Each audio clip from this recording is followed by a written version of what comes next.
नमस्कार, मी अविनाश जाधव, मनसे ठाणे पालघर जिल्हा अध्यक्ष। महानगरपालिकेच्या मध्ये 5 वर्षाचं ऑडिट झालं नाही अशी एक बातमी आली आणि काही कोटी रुपये महानगरपालिकेच्या ऑडिटमध्ये सापडत नाहीयेत। तर त्याच्या बाबतीत आम्ही विविध प्रकारच्या आमच्याकडनं ज्या काही गोष्टी घडल्या त्याची चौकशी करतोच आहे। पण आज आम्ही आलो ठाण्याच्या पार्किंग प्लाझामध्ये।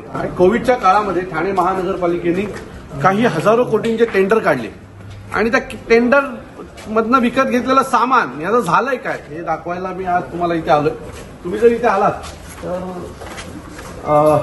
हे बघा, हे बेड आहेत आणि बाकीच्या गोष्टी मागवल्या आहेत, गाद्या आहेत, अनेक गोष्टी प्रचंड मोठ्या प्रमाणात या इथे आणलेल्या आहेत आणि त्याचं काही झालेलं नाही। नवीन कोऱ्या आहेत, म्हणजे त्यांना हातही कोणी लावलेला नाहीये।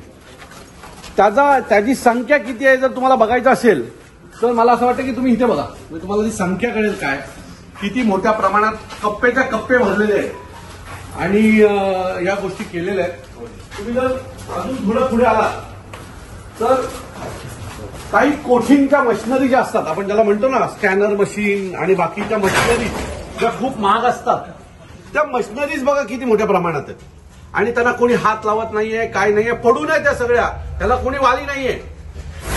हे ठाणे महानगरपालिकेने कोविडच्या काळात मागवलेलं सामान आहे जे डॉक्टर वापरतात, त्याची परिस्थिती बघा काय। हे बघा, ते बॉक्स बघा, हे बघा, हे ते सगळं सामान आहे आणि कशा प्रकारे पडलंय म्हणजे त्याची निगा बघा काय राखली जाते कशा प्रकारे। बॉक्स जे काही कोटीचं सामान आहे जे टेंडरमध्ये मागवलं गेलं होतं आणि ते कसं पडलंय जर तुम्ही नीट बघितलं तर तुम्हाला कळेल की याची परिस्थिती काय आणि ठाणे महानगरपालिका नक्की करते का आमच्या बरोबर हे इथे आल्यावर कळलं। हे कोविडच्या काळात मागवलेलं सामान आहे, हे बघा,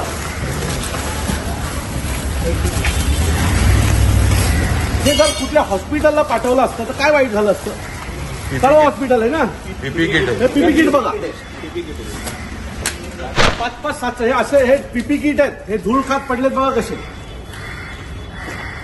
काही हजार कोटीचं आपण माल जे मागवलंय ते कसं पडलंय ते दाखवायला मी आज ठाणेकरांना आलेलो आहे। अजून वरती बरंच काय तुम्हाला दाखवतो, चला।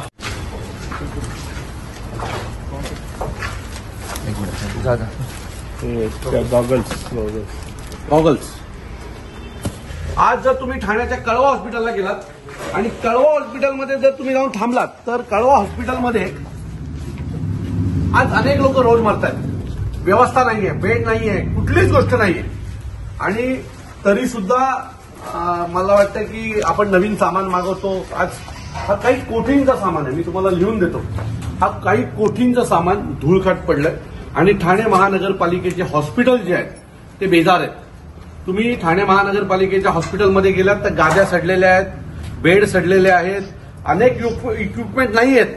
परंतु इथे जर तुम्ही बघाल तर ही एक मशीन 8-10 लाखाची आहे आणि ती मला वाटतं किमान जर इथे नीट बघितलं ना आम्ही लोकांनी तर किमान एक 200 पीस आहेत इथे पडलेले, एक 200 पीस आहे। म्हणजे हा जर सगळा माल पकडला तर तो काही कोठींचा माल जर इथे सडक पडला असेल आणि ठाणेकरांना जिथे गरज आहे अशा ठिकाणी मिळत नसेल तर मला असं वाटतं की नक्की हा भ्रष्टाचार कशासाठी झाला होता।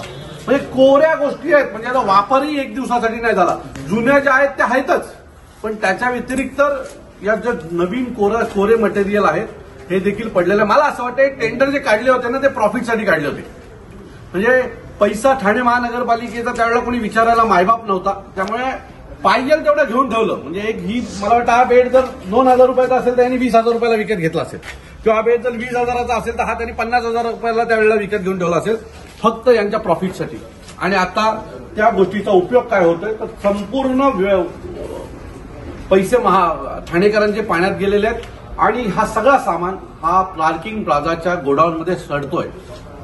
म्हणजे ठाणेकरांना विनंती आहे, आपण टॅक्सेस भरतो पण त्या टॅक्सेसचं काय होतं आपण कधी विचारायला कोणाला जात नाही।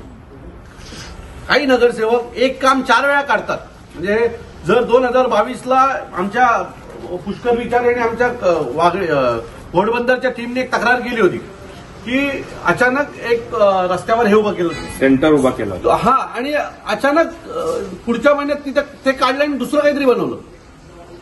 म्हणजे सुरुवातीला 8-10 लाखाचा खर्च करायचा, ते काढायचं, मग परत काहीतरी करायचं, असं करून आपल्या ठाणेकरांच्या पैशाची वाट लागते. आवश्यक असलेला पाण्याचा धरण होत नाहीये, विजेचा प्रश्न तसाच प्रलंबित आहे, कचऱ्याचा प्रश्न प्रलंबित आहे. सगळ्या गोष्टी ज्या महत्वाच्या गोष्टी आहेत त्या तशाच पडल्यात. पण ठाणेकरांच्या पैशावर फक्त टेंडर काढून मजा मारायचं काम हे काही लोक करतायत. ठाणेकरांनी याच्याकडे लक्ष देऊन पाहिलं पाहिजे असं मला वाटतंय.